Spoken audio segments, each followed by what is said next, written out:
Башкалада бүгүн 29 январда Кыргызстанда милициянын зордук зомбулугуна кабылган лесбиянкалардын, гейлердин, бисексуалдардын укугун коргоо үчүн көз каранды эмес орган түзүлүшү керек деп Human Rights Watch деген адам укугун коргоочу уюм сунуштап чыкты. Аталган уюм Кыргызстандын 4 шаарын кыдырганда лесбиянкалар, гейлер, бисексуалдар милиция кызматкерлеринин кордугуна кабылып жашап келатканын айтышкан. В случае этого доклада здесь все нарушения, которые описаны, они были совершены сотрудниками правоохранительных. Бул докладта милиция кызматкерлердин гейлерге болгон зордук зомбулугу жазылган. Алардын жеке жашоосунун сырын сактап калуу үчүн баарынын тең аты өзгөрүлдү. Ошондой эле милиция кызматкерлери аларды таанып калып, кийин көйгөй жаралбаш үчүн. Ошондуктан биз ушул группадагы адамдар кабылган зомбулукту көтөрүп чыктык. Впоследствии обнаружить или узнать сотрудники милиции, чтобы у них не было дальнейших проблем.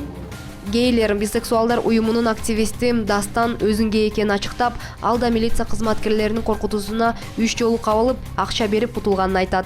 Аутсанын жанында кичинекей парк бар го. Ошакта мен досум менен жүрүп, эки милиция кызматкерлери бизди көрүп алышты да.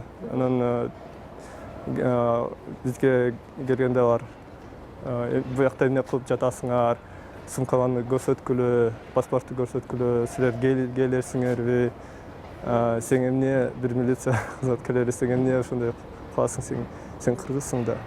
Мен кыргызча сүйлөп, биздин традицияларыбызды бузуп атасың деп. Ооба. Анан менин досум 1500 сом берген. Жанында акчасы жок болуп, ал досуна чалып, досунан акчаны сураган. Экинчи жолу биз экөөбүз 2300 сом бердик. Ооба, мен геймин. Атам менен билет, бирок башка бир туугандарым билбейт. Лесбиянкалар, гейлер, бисексуалдар, транссексуалдардын укуктарын изилдөөчү Анна Крейдин айтымында тартип сакчылары тарабынан кордук көргөндөрдөн экөө гана арыз жазышкан, бирок бирөө да арыз боюнча тийиштүү жооп ала электигин белгиледи. Из 40 человек, с которыми я поговорила, только двое нашли. Мен сүйлөшкөн 40 адамдын экөөсү гана арыз жазганга алы жетти. Алардын биринин арызы жогорку сотко чейин жеткен, бирок иликтөө жүргүзүлгөн эмес. Он дошел до Верховного суда, но абсолютно не было расследования. Ошондой эле өкмөт зордук зомбулукка туш келген жарандарды коргоо программасын түзүү керек. Ал гей жана бисексуал адамдардын коркпой арыздануусуна жардам берет деп кошумчалады. Бул боюнча Ички иштер министрлигинин маалымат кызматына кайрылганыбызда төмөндөгүдөй жооп беришти. Эл аралык уюм берген маалыматка караганыбызда, булардын бири да тастыкталган эмес. Эгерде ошол уюмда бул фактылар боюнча далил болсо, бизге кайрылсын. Биз ал боюнча чара көрөбүз. Эгер бизге ишенбесе, анда компетенция башка органдарга бериш керек бул укуктуулар тууралуу.